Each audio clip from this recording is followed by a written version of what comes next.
Savez-vous qu'en 2025, la France a frôlé une crise majeure avec la dermatose nodulaire contagieuse, une maladie qui menaçait près de 1,5 million de bovins. La dermatose nodulaire contagieuse, ou DNC, est une maladie virale qui touche exclusivement les bovins. Elle se transmet principalement par des insectes piqueurs, comme les mouches ou les moustiques. Bonne nouvelle, elle n'est pas dangereuse pour l'humain. Mais pour les éleveurs, les conséquences économiques sont lourdes. Les animaux infectés développent des nodules sur la peau, perdent du poids et leur production de lait chute.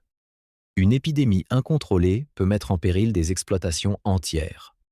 Face à la menace, l'État a réagi dès l'été 2025 avec une stratégie stricte. Abattage total des troupeaux infectés, ce qu'on appelle le stamping out, restriction de mouvement des animaux, vaccination obligatoire dans les zones à risque et suspension temporaire des exportations.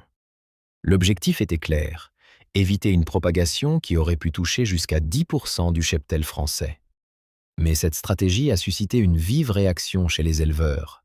Beaucoup ont protesté, organisant des blocages et dénonçant l'abattage d'animaux sains. Ils ont plaidé pour que la vaccination soit privilégiée, estimant que le dialogue avec les autorités était insuffisant. Ce sentiment d'incompréhension et d'injustice a alimenté la colère dans les campagnes. Face à la pression, le gouvernement a ajusté sa réponse. Selon Reuters, la vaccination a été renforcée et élargie à davantage de zones. Les autorités ont aussi ouvert le dialogue avec les représentants agricoles. Mais elles rappellent que la stratégie reste un équilibre. Abattage ciblé, vaccination massive et quarantaine des foyers détectés.